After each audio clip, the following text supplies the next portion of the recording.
Oui, mbote Gédéon, mbote na batinyo so balandi biso, toujours na cadre émission na bino, face à la caméra, parce que souci na biso ezali pour informer peuple. Souci na biso ezali pour informer ba combattants. IDPS ezali seul parti politique ezali implanté partout. IDPS ezali implanté na États-Unis, IDPS ezali implanté na Europe, IDPS ezali implanté dans toutes les provinces. Nanzela face à la caméra oyo et pour Sarabiso Batoubaïba, d'informations réelles. IDPS est parti étambola na désorganisation, IDPS est parti étambola na ordre, na respect à bas principe. Alors, Yangwana lelo toza sous face à la caméra, toye bisabino la situation générale du pays, comment est-ce que mboke zo kende na politique Gédéon. IDPS na crise, il y a ba communicateur, base IDPS va zo réclamer la mère Mende Komalanga o bino wanaki pour qualifier comme porte-parole et sorcier. Est-ce que vous avez compétent dans la IDPS? Non, IDPS est compétent. Base à IDPS, il jamais qu'on réclamer Lambert Mende. Moutou peut-être par erreur, n'a pas sentiment nae, à quoi le bandenge Mende Lobaka. C'est quoi la communication? Communication na président na présidence ou bien communication na gouvernement Gédéon et lingi ko lobate ke zala tchakou. Communication lingi ko lobate ke bavardage. Mais communication ezali ko loba pesa na peuple congolais o boko taki na kati ya conseil des ministres. Communication lingi ko loba na peuple congolais makambo au président de la République ezo sala pour intérêt ya peuple wana.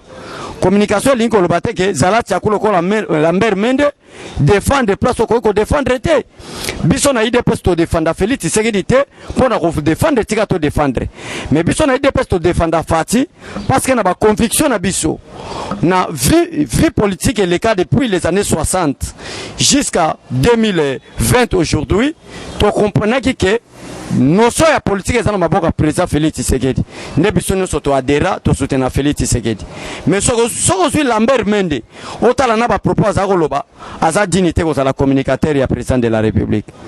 IDPS atikala jamais qu'on revendiquer lukana ba base nyonso je suis le président ya parlement debout 10e ri ensemble avec Yokason mutu moko te a réclamant Mende comme communicateur ya président de la République. Donc mutu mususu akozana peut-être ndenge mona peut-être a sepela Mende Lobaka a sepela donc partout dans le monde entier la base de l'IDPS n'a jamais réclamé Mende comme porte-parole du gouvernement mais la base de l'IDPS a seulement recollé là façon ya travail à Jolino Makelele to regrettant ndenge Jolino Makelele akosala musala lokola mwana muke akosala musala lokola sana maîtrise ya communication te akosala musala solo bakenga na za défenseur ya Félix te ya gouvernement mais akolobaka makambo ya INC nde to regrettant ki makambo wana to comprendre ki bere rebelle na Jolino Makelele comme si azali ko bafouer makambo gouvernement azali ko sala pe azali ko bafouer makambo président de la République azo sala mais ko réclamer Mende en tout cas IDPS a réclamé. Totikara toujours na base ya IDPS oyo basimbi après avoir suspendre bourgmestre ya commune ya Ngaliema ba Chantini Ngobila pour asali gouverner ya province ya Kinshasa base ya IDPS bakie au-delà ba kitisi drapeau ya école ba matisi drapeau ya IDPS et tisi ko maison communale ba agent ya ba fonctionnaire public bazana accès ya kokota kuna activité mokote zali koleka kuna état de droit au boyela ki biso yango. En tout cas IDPS c'est état de droit j'ai de longtemps solo bakeno état de droit biso to yela ki awa en tout cas ne ya moke oyeba makambo solo kana République démocratique du Congo te na régime à Joseph Kabila un directeur général à kota prison te mais lelo na régime à Félix Tshisekedi pour nous prouver na peuple congolais que to memi état de droit lelo peuple congolais FPI Patrice Kitebi azana kacha prison arrêté pour na Mouyibi donc infraction bakangeli na Patrice Kitebi o azali patron ya fonds de promotion industrielle o babenga bongo FPI azali depuis jeudi soir depuis mercredi soir na prison makala infraction bakangeli aza Mouyibi ako yiba mbongo ya bato basala na bango ako yiba ka mbongo ya bato bapesa ipona kotonga bandaku lokola FPI eza moko ya ba service générateur et ko tsaka mbongo pona plan ko soutenir gouvernement na sima ya action oya salaka Patrice Kitebi yiba mbongo pona ko prouver je dis que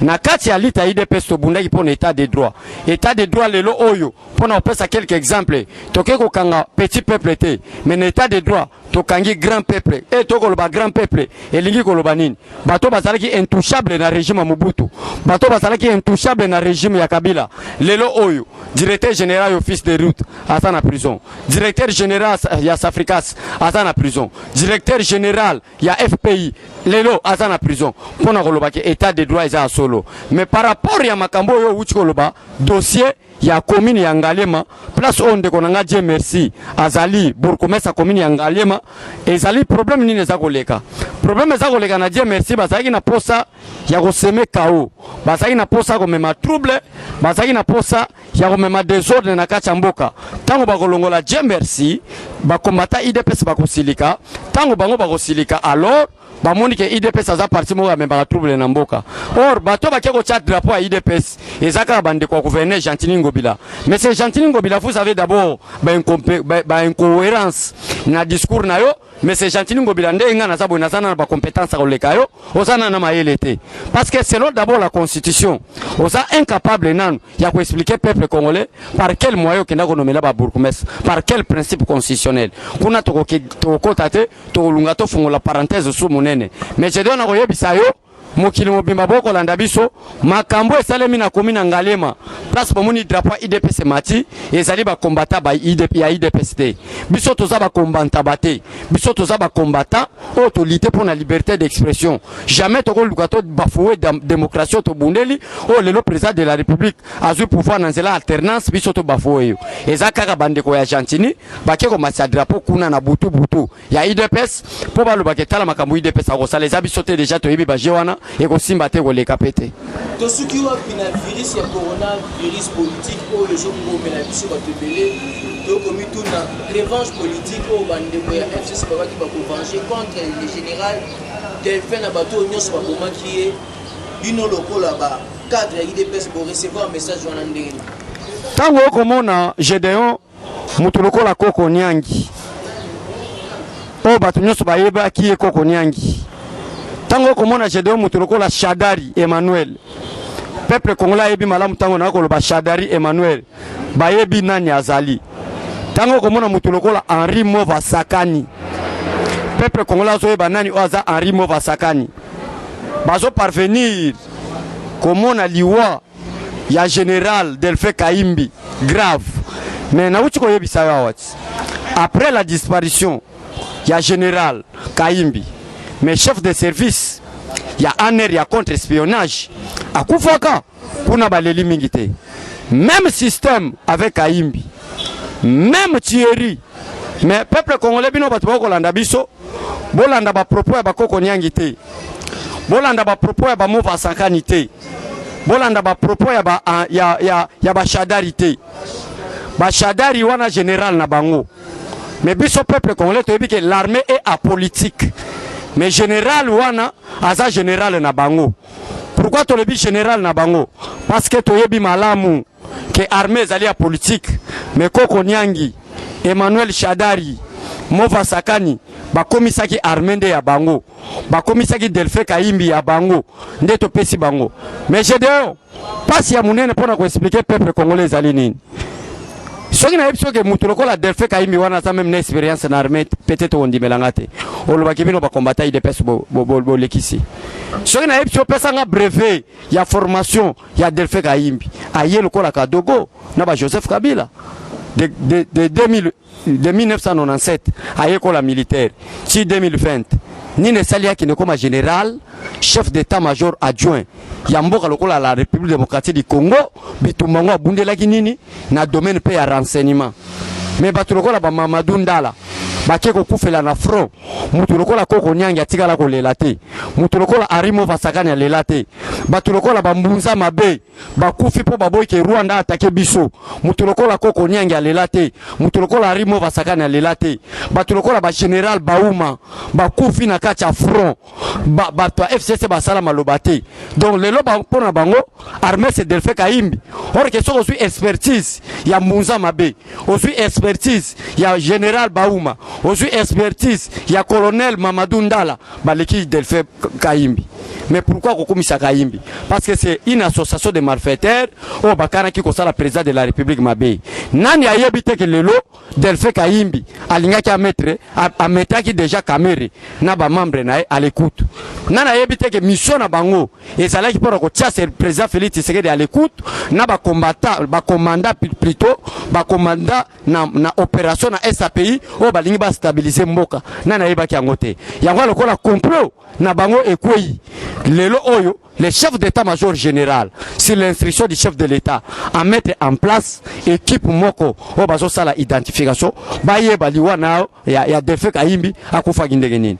Mais selon déjà ben faux, ozo les cas déjà na monde ba réseaux sociaux, balobi ke ezana na poison mo ba ben ngo sodium, soki pollution, soki nini, peut-être termine.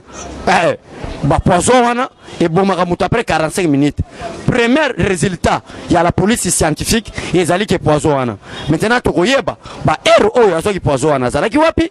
Ayamaka nani? Enquête et osali mamusala na en complicité, en collaboration avec le CNS au babengi bongo Conseil national de l'armée. Boza la calme tokoyeba banani bazali boter parce que ba français baloba quelle que soit la durée de la nuit, le soleil apparaîtra.